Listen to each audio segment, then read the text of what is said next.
Today's class is dedicated by Mitchell Burko. Thank you, Mitchell. I believe we're holding Getzel ben David in memory of Getzel ben David. So I really want to thank you for your ongoing support in making these classes possible. Thank you to everyone who makes these classes possible.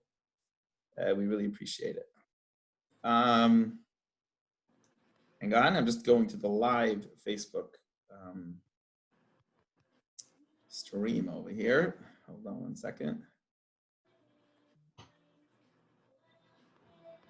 People, I keep on hearing people that are watching it, so it's actually pretty cool. So we can't stop. We got to keep on, keep the Facebook class going, as I keep on hearing, Baruch Hashem, many people are watching it. Okay, so my friends, all right, Tova, also we're praying for Tova Chana. What was that? Tova Chana Bas Gittel should have your for Shleima. Again, thank you, Mitchell Burko, for dedicating today's lesson. And today's Chumash, we are holding the second portion, the Chumash of Parshas Vayetze.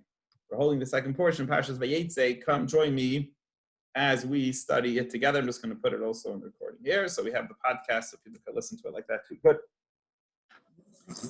So Vayisa Yaakov Raglov. Yaakov lifted his feet. He went. Rashi says he was easy to walk. You know, there's like a depressing walk and there's a happy walk. He just got very good news. He got news from Hashem that although he's going to a very dangerous place, is in a very dangerous situation, Hashem promised to protect him, to take care of him. You can imagine when you get such a promise from God and a promise of protection from none other than Hashem, you imagine your walking will be in a very light-footed. You'll be in a very easy to walk. You'll be in a very positive place. And that is how the Medrash explains. And where did he go? He went to the east. And I guess it's also going towards Haran, so it's, I guess, northeast, going to like Syria, going to north of Israel. Vayar, and he sees Vihine, V'yer Basada, and he sees a well, again with this well. So we keep on having the well. We know that Eliezer had the whole story, for those who were with me, right? Eliezer had the whole story by a well where he met Yitzchak's future wife. And again, he comes and he sees a well, going back to the family where his parents came from, where his grandfather and grandmother was from. There is a well in the field. And what does he see?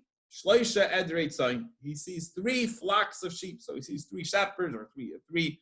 I don't know. Maybe they were one, whatever. There were 3 groups of sheep that were waiting. Their roiftzim aleha were laying beside it. They're crouched down next to this well. So he sees, this is the image that comes to him. He sees a well, and he sees 3 groups of sheep nearby.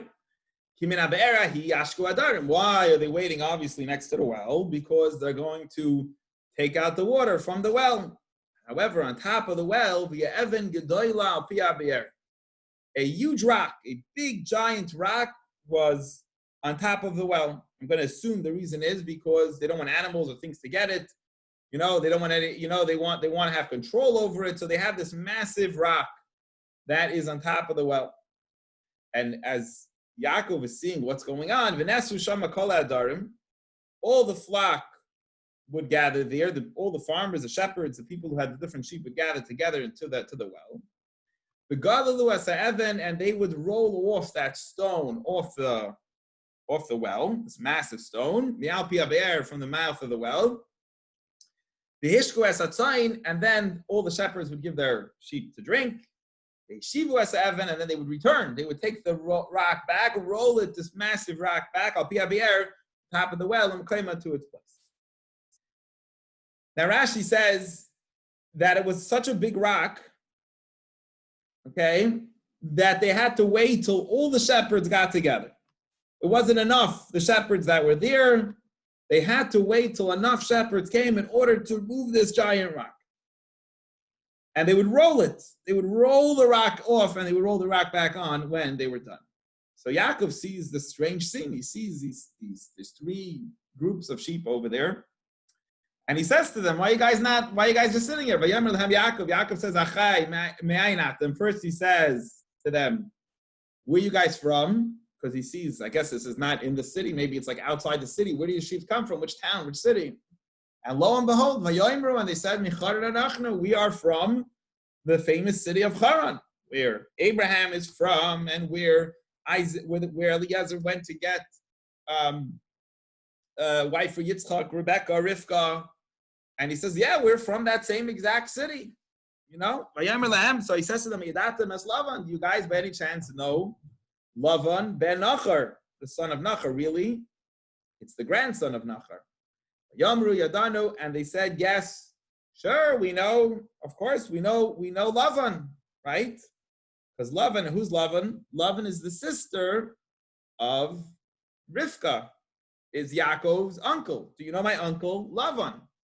He says, is peace, how's he doing? How are things with him? Is peace on him? How's it going on? How's life by him? They said things are good. Peace by him. And as he's talking to the shepherds that are there, he sees a girl coming. It's Rachel Bitoy. It's this guy's daughter. But Imatzayin was coming with the sheep. So this girl, his daughter, was also a shepherd, and she was bringing her sheep with her together. So Laban, his uncle's basically Jacob's first cousin, his mother's brother's daughter.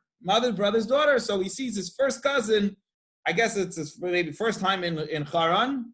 Comes up, maybe never met this person before, whatever, and he's asked him, how's my uncle doing?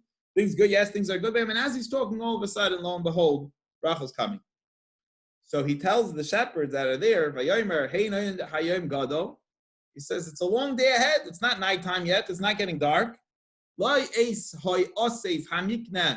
not time for you guys to bring the sheep back home. Why are you guys sitting here like lazy people by the well?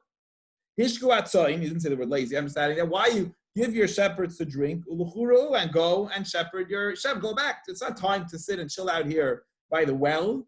Time for you to pasture. Go take your animals to the field, have them do exercise, or have them eat the grass, whatever shepherds do. And he says, Rashi says, look, if you guys are getting paid by the day, what are you guys doing here? You should still be working. You're slacking off on your job. And if they're your animals, why are you already bringing them back to the well to finish off the day? Where their animals are just sitting there relaxing. It's not time to go home yet. It's not time to finish the day. So Vayomer, so the shepherd said, Loi nuchal, we can't move on. We're stuck here by this well. Why? We gotta wait for all the sheep to come, all the flocks of sheep that are supposed to come will come together, and then we'll have enough manpower to roll off the stone. We'll have enough power to roll it off because we need everyone together. Pia bear from the mouth of the well, and then we'll be able to give our animals to drink. So it's too hard of a rock. We're not strong enough. You don't have enough shepherds here.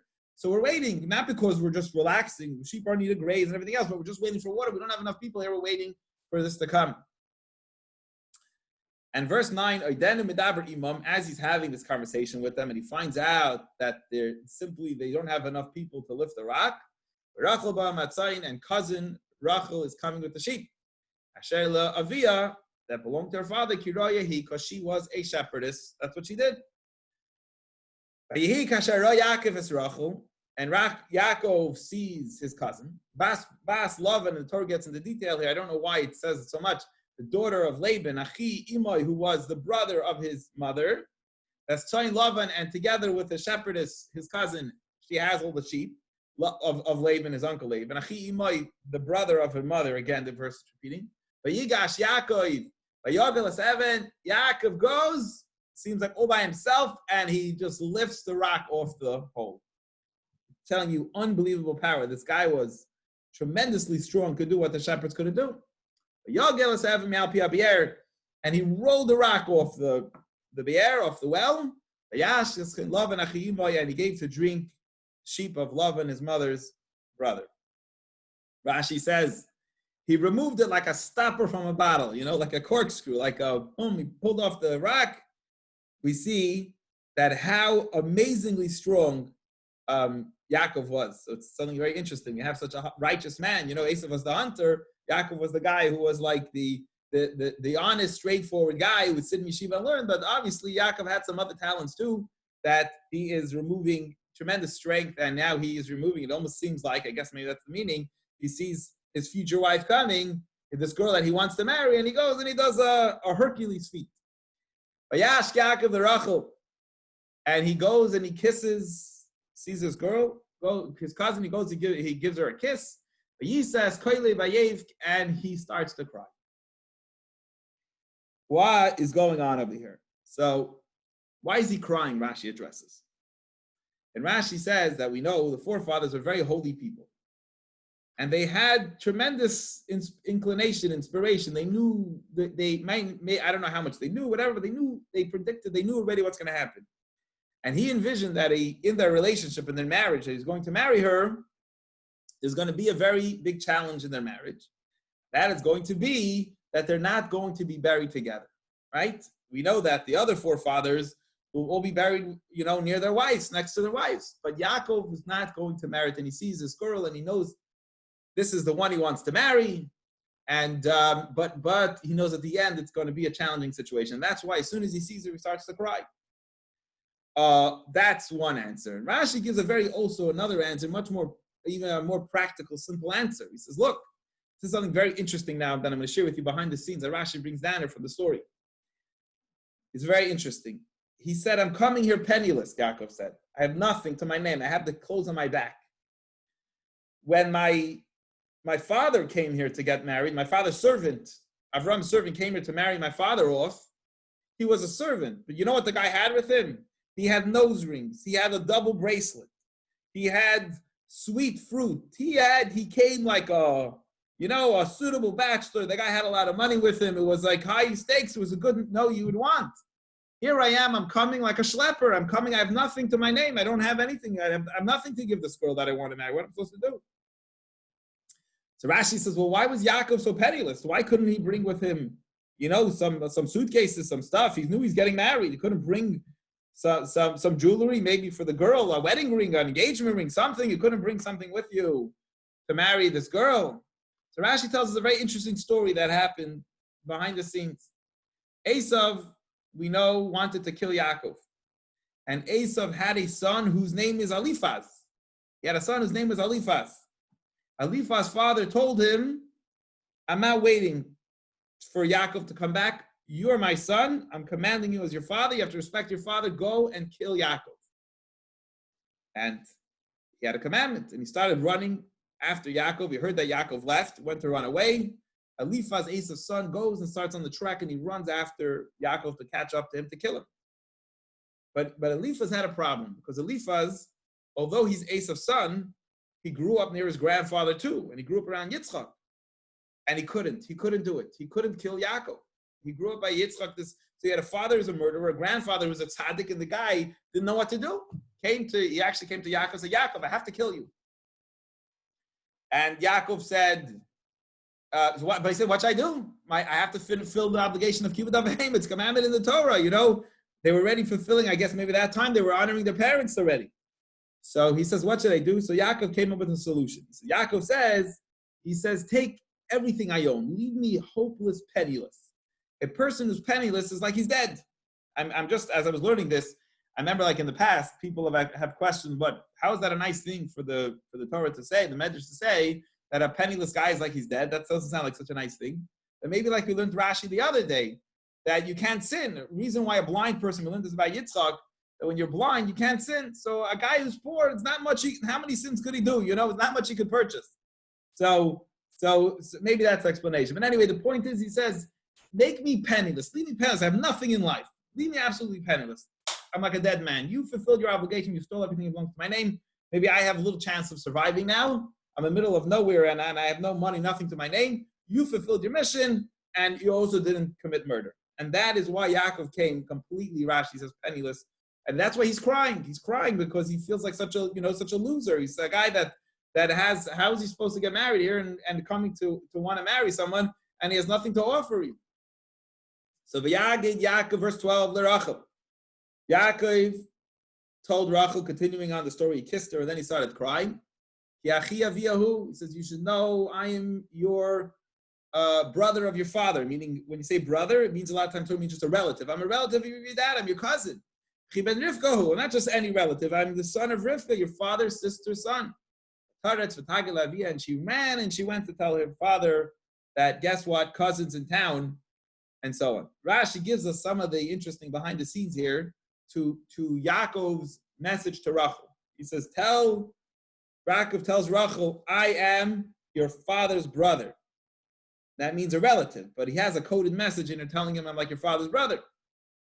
Why? He says, listen, I know your father is a con artist, but guess what? I'm a relative, so I also know how to be a con artist. You know, like no tricky stuff's going to go on over here.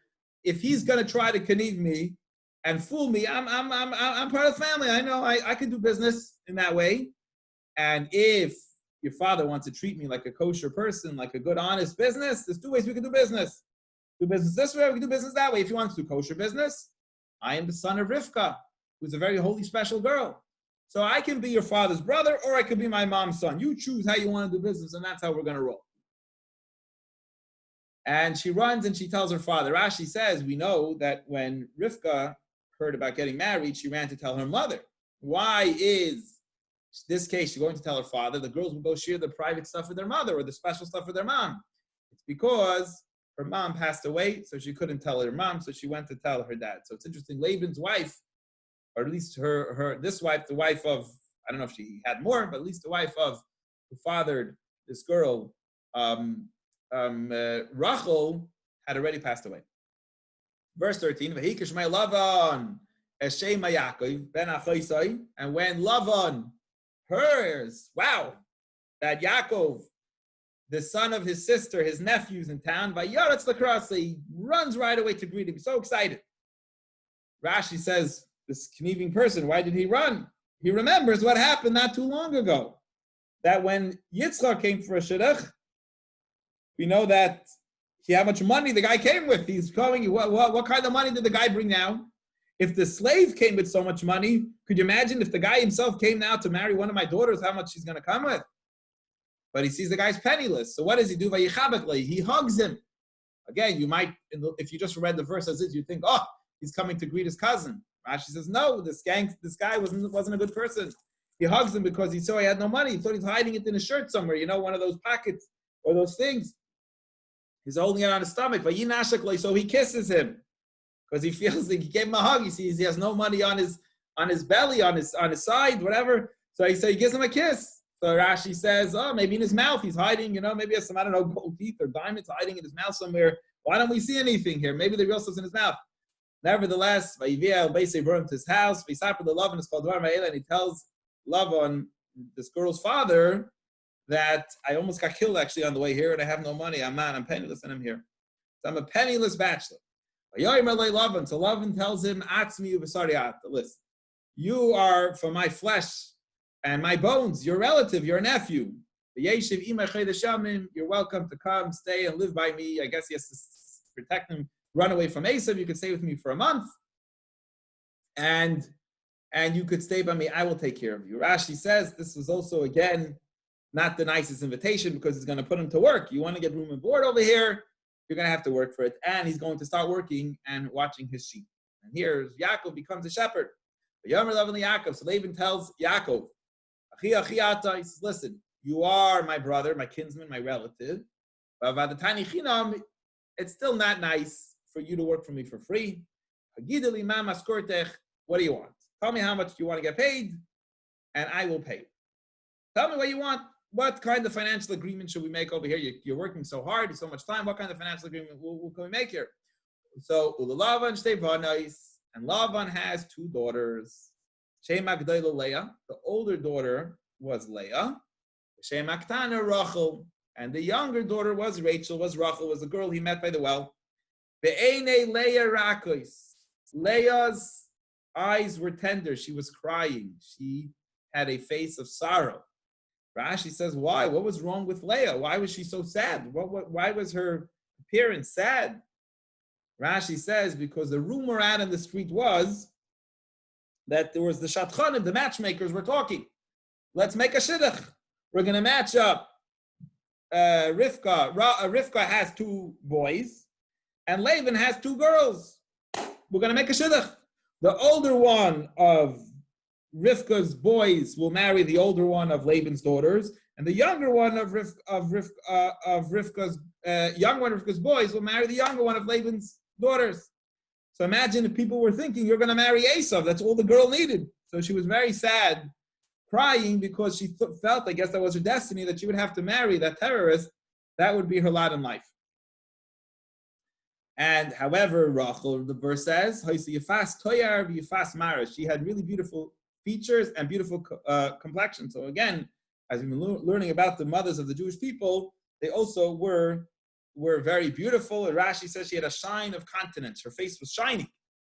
She was beautiful, I guess, is reflecting beautiful inside and out about the mothers of the Jewish people. And that is the end of today's Chumash so far. Any questions or comments on this very interesting story? Tomorrow we'll continue what happens, who marries who. It's going to be very complex. There's going to be some scamming going on over there. But for now, this is our Torah portion. Any questions or comments? No? Anyone? Someone got to have a comment or a question. We're not moving on till we get a comment or a question. Yes, Shuki, go ahead. No, I just answered the question I asked you a few weeks ago. And this is the case about the cousins.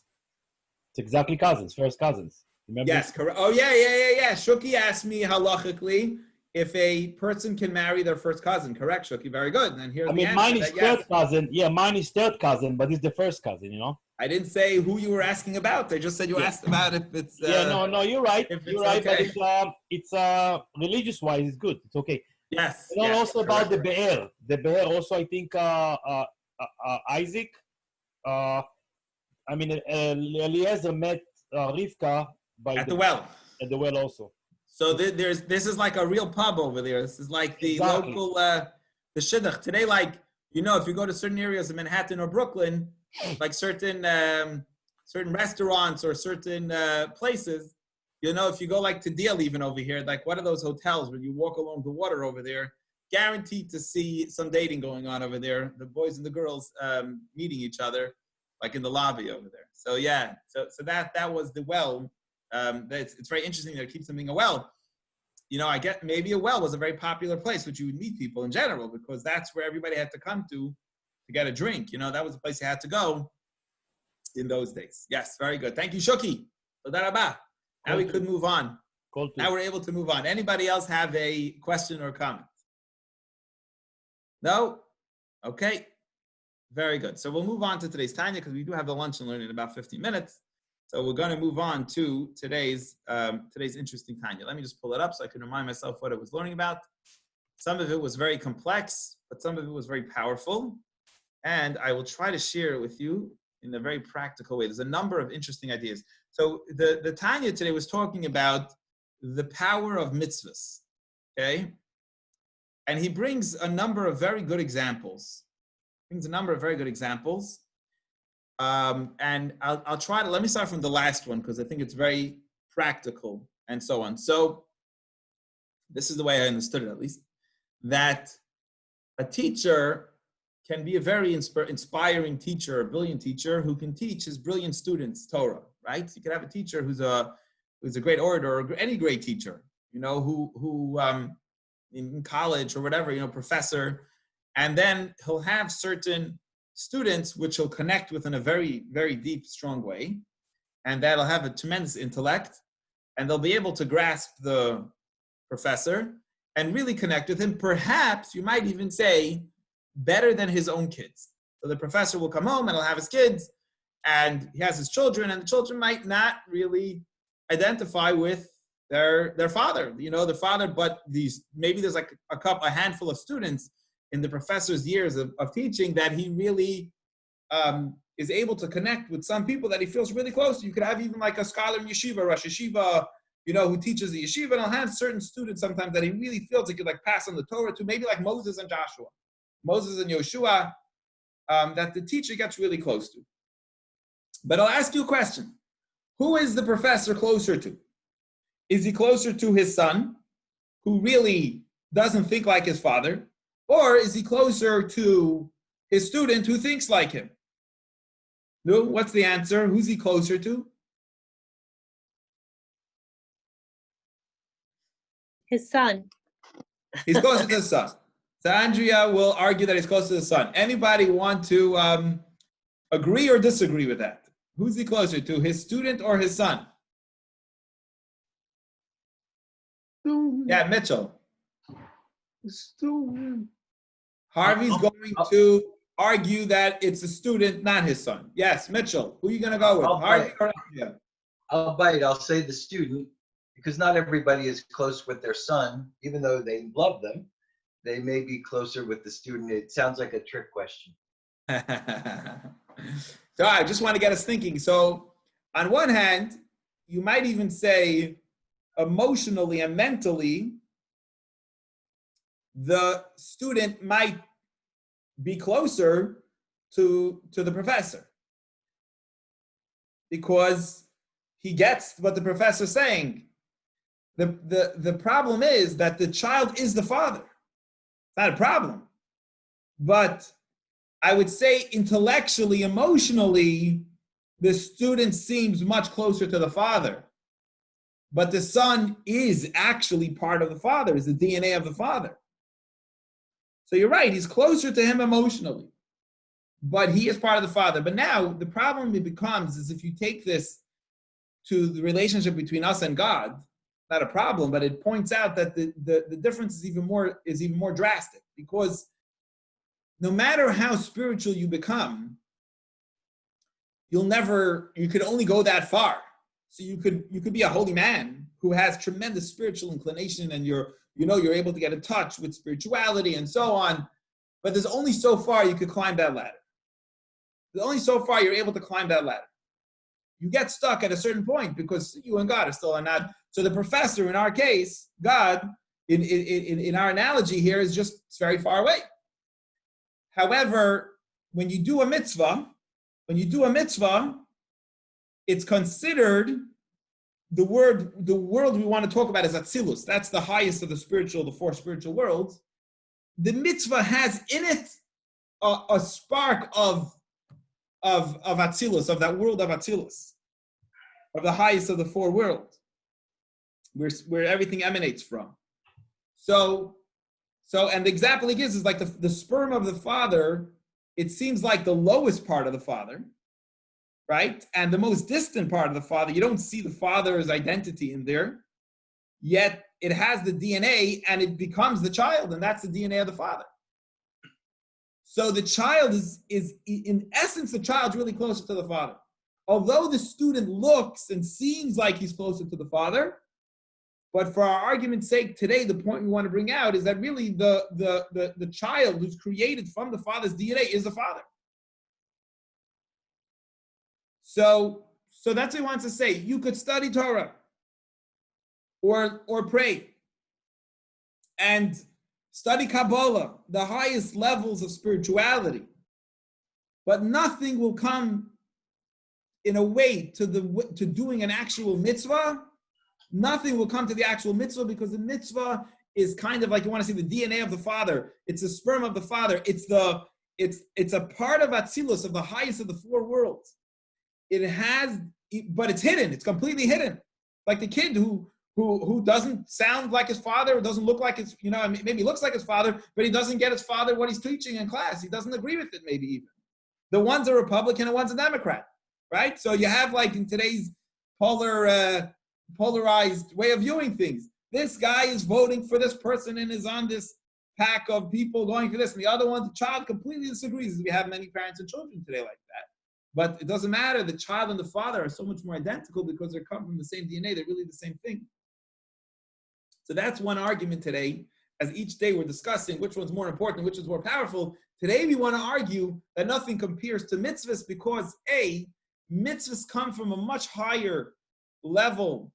The essence, it's Atzilus itself that comes down. It's like the sperm that it seems so much lower than the father. You can't see in the DNA anything inside there, but it's the essence of the father. It's who the father is. That's what it is, the DNA of the father. It's hidden, but it really is the father itself. Same when you do a mitzvah, like, as we said, you could be this tremendously intellectual person, but if you do what the person asks you to do, if you do what God asks you to do, you're connected to God. I'm sorry. Whether you understand it or not, you are connected to God much more than someone who's studying God, someone who's actually doing the mitzvah what God wants. He's connected to God. Especially that we want to say that the mitzvah, the spark of that world, is in the mitzvah itself. And that's why mitzvahs are so powerful. I want to share with you one more point. He gets very Kabbalistic on us, And I'll try to use the terminology here to help us understand. But we've been learning about Esav. And Esav is the world of Tohu. And Yaakov is the world of Tikkun. We want to argue that in Chassidus takes the view that Esav is much higher than Yaakov. And I'm like, I think I mentioned this, I'm taking this parenting course now. People have a child that's a very intense child, a person who's very intense, has tremendous energy behind them, but they're uncontrollable. Sometimes it could seem like they're uncontrollable. The kid that has the intensity has much more potential a lot of times than the kid who has the discipline. And the reason is we want to argue, according to Kabbalah, is because that child's soul is coming from a much higher place than your child who's disciplined. So a mitzvah comes from that higher world, the energy world of intensity, of tohu, of wildness, of tremendous wild energy is where the mitzvah comes from. The spark came down into this world. And then it's our job, who we are, the soul, who we are. We come from the world of tikkun, the lower, the disciplined world. The reason it's disciplined is because it's easier to discipline because it doesn't have such an intensity. The child who's naturally good, it's very easy, big deal, you're parents of such children. Of course you could discipline them. Not hard to discipline them. They're very easy, they're not a high energy child. Take a extremely intense child and let's see if you could tame that child. But that is actually our job in life. It's Yaakov's job to harness and teach Esav to be a good student. It is the parent's job to teach our child, especially a intense child, to be able to be disciplined and control it. And it's our job to do a mitzvah as the people of the human beings and bodies, as we are considered the disciplined people, the neshama, the soul and the body, which comes from the lower world of tikkun, the world of fixing, the disciplined world, the teachers, we're the teachers. We have to find those sparks of a higher world than us and elevate those sparks. And he says something very interesting, and I'll finish with this point and then I'll read it inside. He says that's why food gives us energy. That's why food gives us energy. Why? You might say that we should give food energy, not food should give us energy. Why? Because food looks much less energetic and has much less power than us. We're able to walk, we're able to talk, we have brains that could think. Meanwhile, you have a tomato that can't think, can't talk, can't walk, just a tomato. Yet, when you eat the tomato, you get energy to live. Or you eat a sandwich, you get energy to live. How could it be that something which much less energy is energizing you who has more energy? If anything, it should be the other way around. The tomato should plug into you and get energy from you, right? Like those ticks, like that it's maybe food should be like the ticks, they stand on the person, they suck their blood, and maybe that kind of makes sense because the person is a much higher level in spirituality, comes from a much higher source, it looks like at least, than the tomato. And the answer is that the tomato is really higher than you. Your job is you're being lower than the source of energy of tomato. Just the tomato crashed because it came from the world of toyu, from the world of intensity. You are really lower than it. And your job is to find that spark. You're a fixer, you're a teacher, you're a fixer man. Your job is to go around and fix things. So you come to the tomato and you fix it. But because the tomato has a higher source of energy than you're by fixing it, it's going to end up energizing you and you're going to get energy from it, right? I was just watching a video with my kids the other day. Lemons give out energy. It has like electricity. So we want to argue that that's actually, it's not just that they're giving out these foods that have electricity, but we want to argue that food really has a spark inside it. And that is what energizes us as a person spiritually. The reason why we're getting energy from something lower than us is because it's actually really higher than us. It's just hidden because it came from such a high spot, from such a high part. Just like with the sperm of the father, the DNA of the father, it has the DNA of the person in it, but it's hidden. But the fact is that when we elevate it and find it and pull out the spark, when you eat the tomato or any other food that you eat, you elevate that spark. So we're worker men, we're teachers going around educating the world, but the students end up actually raising the teacher to a higher level than he was before because they really have hidden in them a much greater energy. So we covered a few interesting things today. We're explaining the power of mitzvahs. That mitzvahs is in a way the most powerful thing there is. And what's the argument and the reason for that? So we explained 2 points. One point which is, I'll say the second one first, because that's really how Tanya starts, is that mitzvahs come from a higher world than study of, let's say, esoteric study and so on, because no matter how esoteric you get, how spiritual you get, you're still, it's part of the soul, or at least the person comes from a lower level, from the world of tikkun, and the world, the physical world, and the sparks which exploded. The reason they exploded is because they came from too high. So us as souls and disciplined bodies need to come and find them and raise it. And the second thing is that even though you can't see it in the mitzvah, but the mitzvah is the essence of the world of Atzilus, of the high world of Atzilus, and we come from that world of Atzilus, and the mitzvah comes from that world of Atzilus, which is higher, just like the child who might be a different political view than the father, or might think very differently than the father, but he comes from the father, and he is the father, even though you can't see it as much, he really is the child of that father. And that is where mitzvahs come from, and that's why mitzvahs are higher than other Torah study or learning about spirituality. And so that's the plus to learning about mitzvahs. Any questions or comments on this topic before I read it inside? Okay, we need some question. Good, thank you, Mitchell. Yes, I need some back and forth here. Yes. So are you saying that Esav actually contributed to Yitzchak's being? There was something positive about their relationship? I want to say that, I'll tell you something. I share this in the class. It's a Hasidic perspective on the idea. It's very interesting. Why did Yitzchak want to bless Esav? It's because that wild kid in your family, that kid, right? I'm thinking of a kid. I don't know if that's so healthy. Everyone has that kid, that intense kid in the family. If you could get him to run your business, right? If only he would be a Chabad rabbi. You think like if that guy. I remember once I was talking to someone. I had a friend I grew up with, a friend, a parent of one of my friends. He was a graduate from MIT, so he used to always talk. We used to talk about it. He says if only the yeshiva boys are so smart, would go to good colleges, would go to MIT and would go to Yale. You can imagine how many amazing professors there'll be in the world.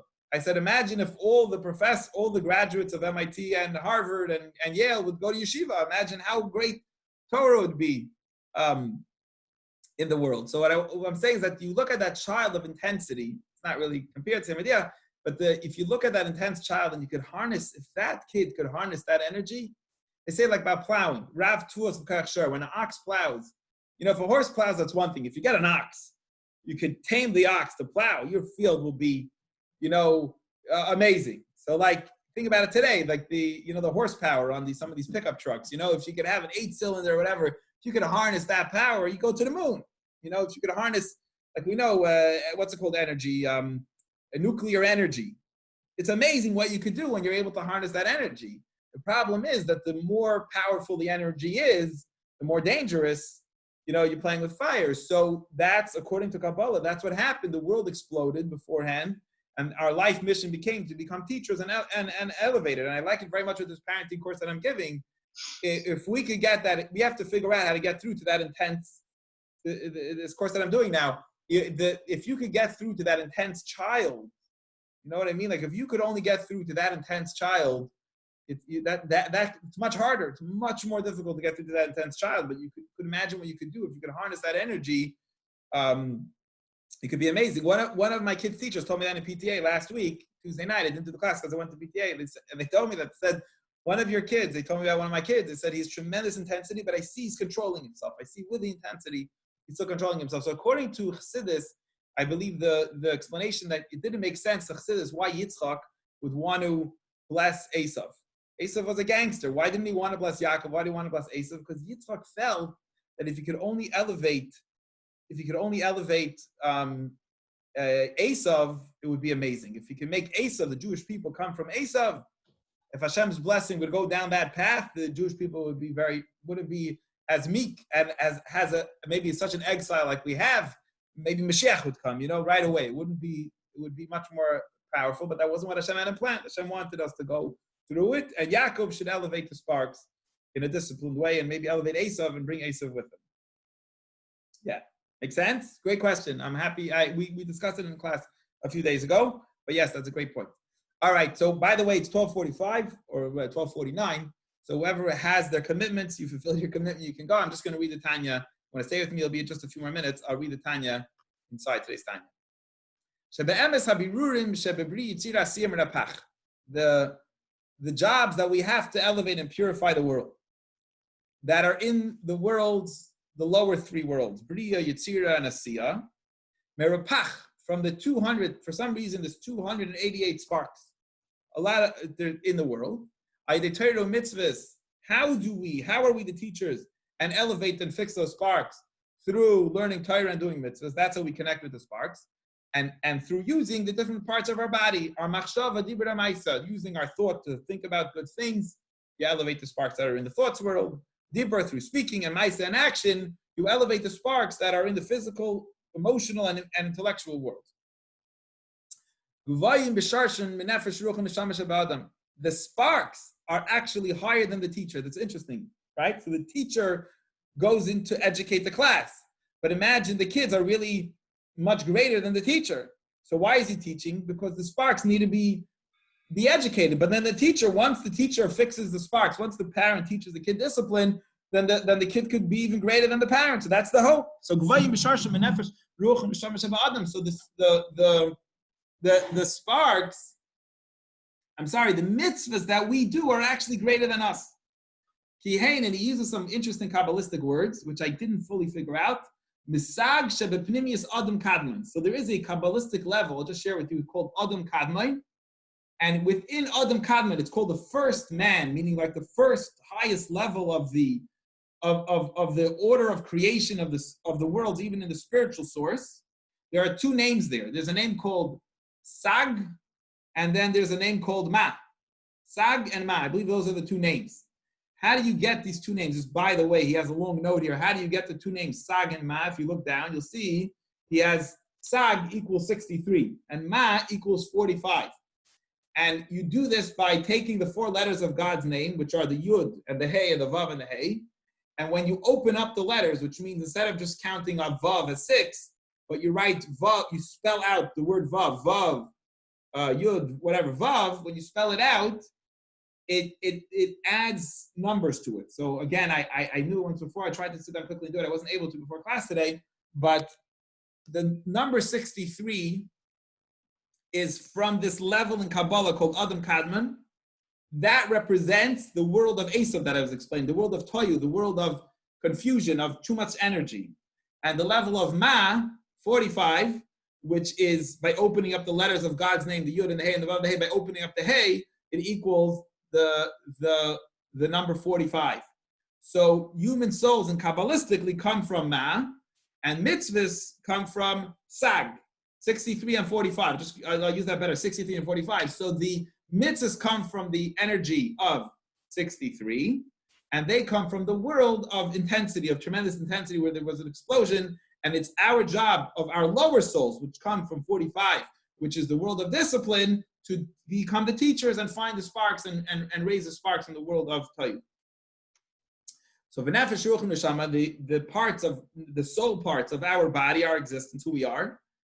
Shekvar nistaknu aydei ma hu yotze mahametzach ha'ara ba'alma.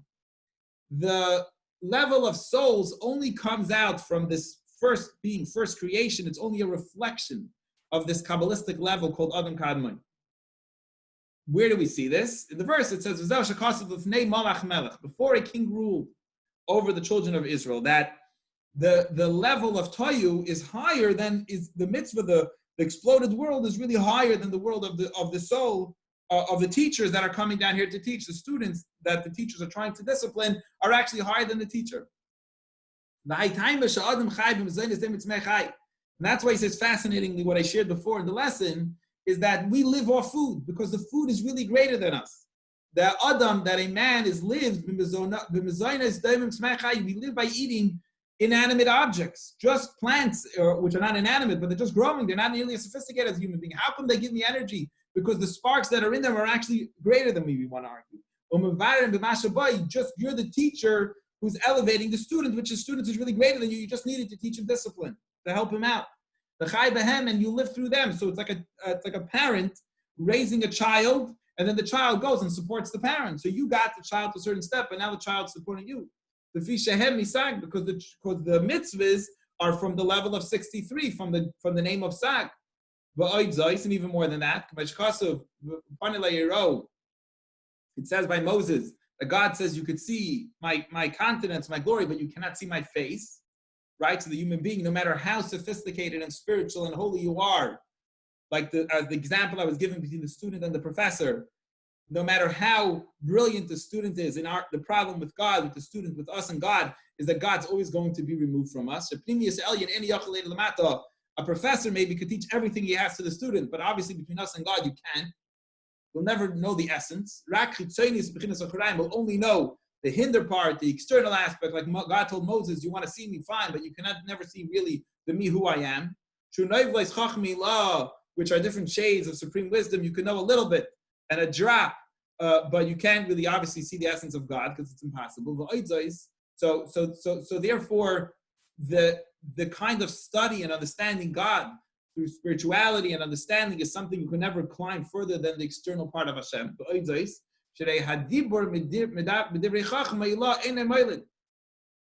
And he gives you now the example of the teacher and the parent and the professor. So the professor can create another person through his DNA. But no matter how much the professor goes to college and talks, he's just sharing wisdom. He's never sharing himself. No matter how much the professor teaches, he's not creating another DNA of himself. Nevertheless, the teacher, if he just gives out the drop of semen that comes from the teacher, he says, it creates another person. So the same thing is with spirituality and studying wisdom, there's only so far you'll climb. But when you do a mitzvah, the mitzvah has in it, it's like the child, the DNA of the parent, has in it the essence of these high worlds of Atzilus, the highest worlds in there. And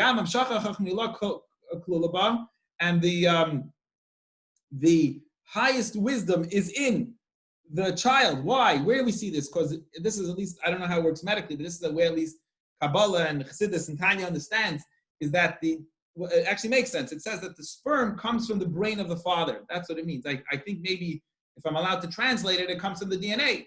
So the sperm might just be like a little thing, like a drop, seems totally external, but the fact is it has the DNA of the father. It comes from the brain of the father. So even though the mitzvah, you might not see the connection to Hashem spiritually, but the fact is it's coming from the world of Atzilus. It's the DNA of Atzilus. Because the child's the essence of the father, so the kid doesn't agree with the father, is not nearly as smart as the father, doesn't have any of the father's talents, but the fact is it's the DNA, it is the father. But the student, and like when you're using your intellect and your speech to study Torah, no matter how smart you are, no matter how much you attend the professor's classes, he's still only getting off the thought, learning what the teacher's teaching is not getting the essence of the teacher. The same thing is, no matter how holy you become and study Torah, you're never getting God himself. It's only the clothing, the mere clothing of the intellect. You're only getting the intellect as it's dressed down very much or dressed up very much, not nearly how it is in the essence. That's why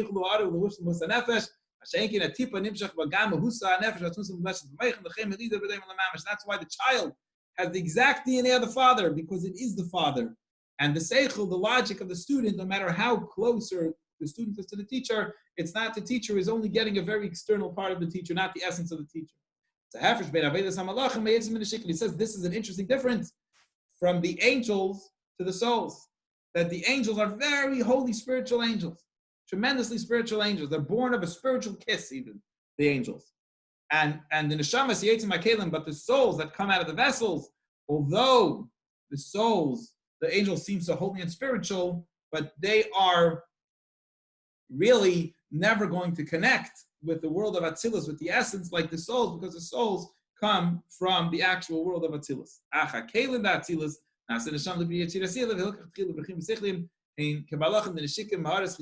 to leave it over here. And maybe tomorrow we'll continue understanding the difference between the angels and the human beings in this whole relationship over here. Thank you, everybody, for joining us. Anybody have any questions or comments before we say goodbye today? Thank you, and Chazaku Baruch. Chazaku Baruch, Shuki. Thank you. Thank you, Rabbi. Thank you, Andrea, for joining us. Thank you. Thank Rabbi. you. Thank you for everything. You're welcome. Pleasure. Mitchell, Shuki, Harvey, wake up. Evan, Eyal, Avi and Avi, Josh, take care, thank you Avi. for joining us, no matter where you are. Avi, take care. תודה, תודה, Stay שלום. warm in Massachusetts over there, you know? It's okay. שלום. Shalom. Hello, all the best, guys. Take Shavua care. tov, everybody. Shavua Good tov. tov.